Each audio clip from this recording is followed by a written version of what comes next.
Hello, everybody. This is immigration attorney Irene Weisman. Today is Thursday, February 5th, 2026. Okay, so we have a lot of news that happened today. A lot is going on. I guess I'm going to start. I mean, all of it is bad, but I'll start with the worst. They came up with the Board of Immigration Appeals, which is the appellate body. Okay, if an immigration judge denied your case, the case would go on appeal to the Board of Immigration Appeals. Okay, and today they came out with an interim rule, which is going to be published tomorrow. So all of this, whatever I'm saying, it's going to be effective tomorrow. So the normal deadline for appeals used to be 30 days. Okay. So now they're saying that will be no more. They're reducing that to 10 days with some exceptions. Okay. So the 10-day deadline will apply to cases that were pre-terminated under the ACA, which is the Asylum Cooperative Agreement. Many cases have been pre-terminated lately under the ACAs.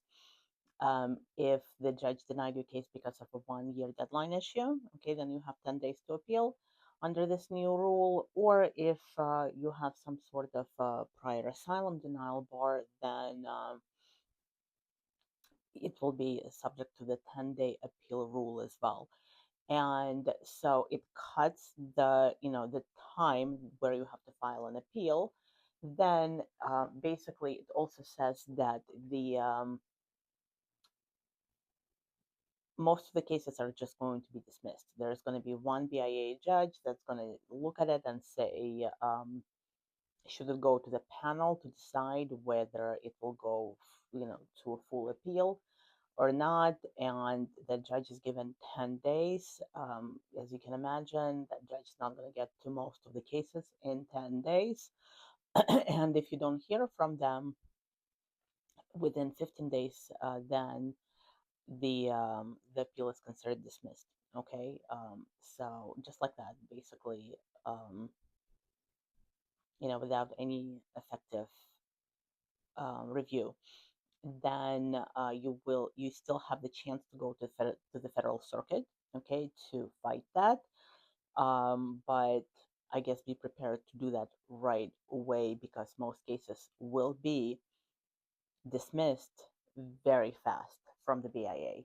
Another change that's going to happen is if they will accept your case um, for for like a regular appeal. Okay, if they decided that they'll accept that appeal, then they're saying that previously the way it has always been, once they would issue a scheduling order, the appealing party had the chance to submit a brief. Then the other party would submit a reply brief. No more. It's 20 days for simultaneous briefs, and they will not no longer give you the judge's transcript to review when you are writing that appeal.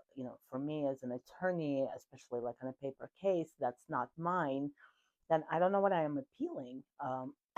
So it's pretty bad.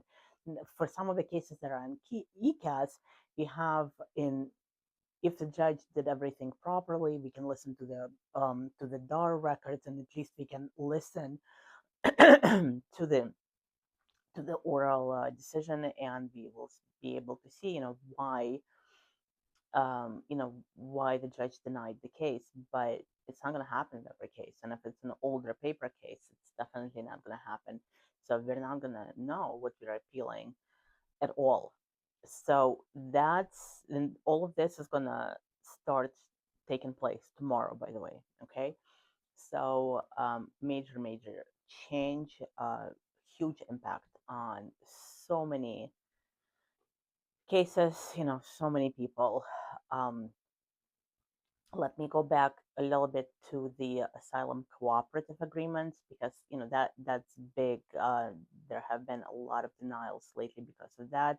These are agreements that our government has entered into with the governments of certain other countries. And what it says is that, um, a person needs to seek asylum in that other country, such as Uganda or Honduras or Ecuador, or, something like that, before they can seek asylum in the United States. Okay, so the judge says, "I'm sorry, I don't have jurisdiction, and I'm pretermitting this case." And that's it, just like that, it's done. Before they got through, you can have like the best possible case, right? But it's not even, the judge's not even going to get to it because they're saying, okay, the government is asking to pretermit based on the ACA. Some judges are not doing that.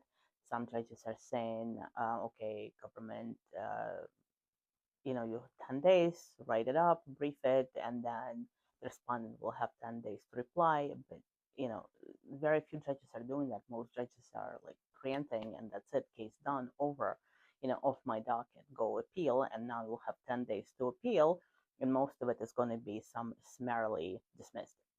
So, very bad news overall. Okay, another bad news that came out of the BIA today is a new case, matter of Yadav, and the site for that is 29 INN December 438 BIA 2026.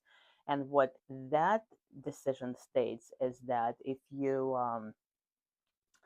have an order of removal, but then if whatever, some time passes, year, 2, 3, 5, 10, I don't know, 15, and you enter into a valid marriage with a U.S. citizen,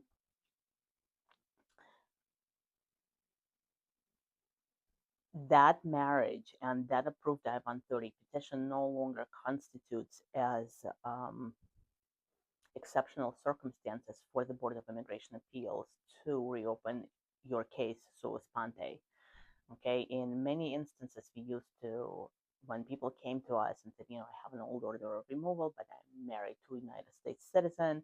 That's what we used to do. We'd file the I-130, get it approved, and then submit motion, a sua sponte motion to reopen to either immigration court or the Board of Immigration Appeals, depending on where the case was last, right? Um, and today's decision basically says no. So we'll have to find really good arguments to distinguish your situation from matter of Yadav, but we'll see. It's going to be tough. Um, I think it's just going to be a case by case adjudication type of a situation. So that's what's going on today. A lot to take in. Um, been reading the news all day today, not the news, but the professional interpretations of all of this. I think we're gonna have more to come on this.